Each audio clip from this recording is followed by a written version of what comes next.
This is apartment number 2 that we've lived here, and we're off to go live in apartment number 3.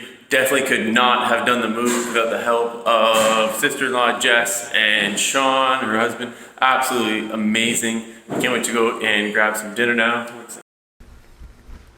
Hey everybody, me again. Just going through editing the video on Sunday evening, and I realized I don't really have any transition between what we did during the week and my school week.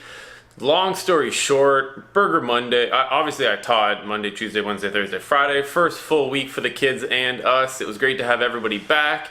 I'm going to talk about in the next few minutes kind of strategies that I use to kind of get everybody back on the same page. It's been a long summer for these kids and us as well, so everyone's kind of getting used to kind of the school vibe and routine again. But long story short, it's been one amazing week. Obviously, I love all my students. We've had an absolute blast getting to know each other, and I'm super pumped for the rest of the year. As you can see, Monday we went to Burger Monday with a bunch of friends.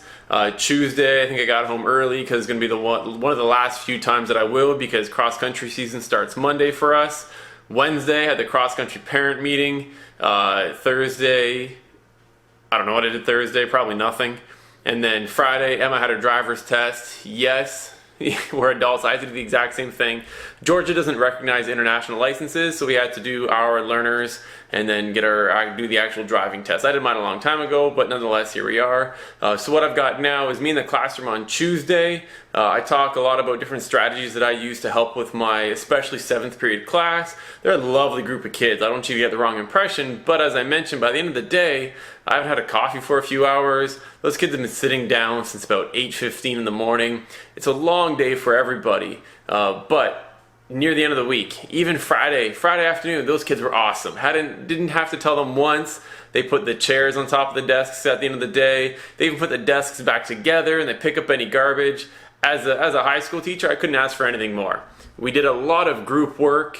We did a lot of kind of like partner stuff. I'm a huge fan of what we call like think, pair, share. And I've been really using that a lot this week to kind of get the kids comfortable talking in class together, because that kind of gets away from me lecturing. All the information's out there, so it's my job as a teacher to help them find that information and not necessarily tell them that information. So I appreciate you tuning in this far. If you want to listen to kind of how I did all that stuff, I talk a lot about Christine Richmond's 10 Essential Skills for Classroom Management. I talk a lot about a little bit of like project-based learning and what we did. Also you saw me slow-mo that globe. What we do in our human geography class is we look at map projections this week and why all maps lie. So if you want to kind of listen in a little bit more detail about what I do with all that stuff, then stay tuned, because the next 6-7 minutes is just me sitting in my classroom talking about that stuff. And if you did make it this far, I really appreciate you guys. Don't forget to hit that like, share, and subscribe button. And that's a wrap, everybody, and I'll see you next week. Bye. Hey, so me again, going through my footage again, trying to edit this stuff, and I realized that I didn't have anything talking about what I actually taught this week. So again, the next like 8 minutes, I think it works out to be, is about how I implement sort of positive reinforcement in the classroom instead of reprimanding the negative, and continual positive referral to our classroom expectations, and that's worked wonders, right? All my classes are absolutely fantastic, and I'm really fortunate to have some awesome kids this year. But this is what I actually taught. So our standard this week that we focused on in world history was comparing and contrasting the Mesopotamian and Egyptian societies. We looked at their religion, their culture, their politics, their economics, and their technology. That's what we looked at this week. And as I mentioned before, I'm not a huge fan of lecturing. All the information's out there, and we need to give the kids the tools to be able to find that information. If there's anything we don't know, we can just Google it, but how do we use that information? So our goal by the end of the week was to create a Venn diagram. Monday, Tuesday I mentioned we did pre-testing, which was fine. That worked out great. Then Wednesday, Thursday, the first kind of 10 minutes of class, I did some guided practice, and we put up lecture slides, and I kind of showed them how to make notes from the different slides. And then what we did is we broke off into individuals, and around the hallway, just outside my classroom, I'd put up these slides that had all the information the students needed on it, but they had to find it. They were all out of order. I didn't title them. I didn't even, in some cases, put what society it was, if it was Egyptian or Mesopotamian. They had to infer based on information they found on other slides as to where that goes to. And then kind of the end of the day, Thursday, halfway through the lesson, we came back in the classroom.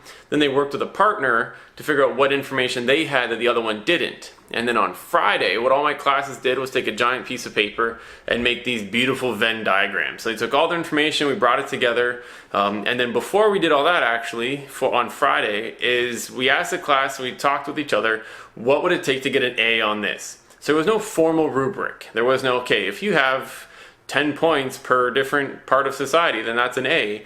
But we talked with the class and they came up with expectations as to what it would take to get an A or a B or a C on the Venn diagrams. And from there, they made it very clear what they needed to do.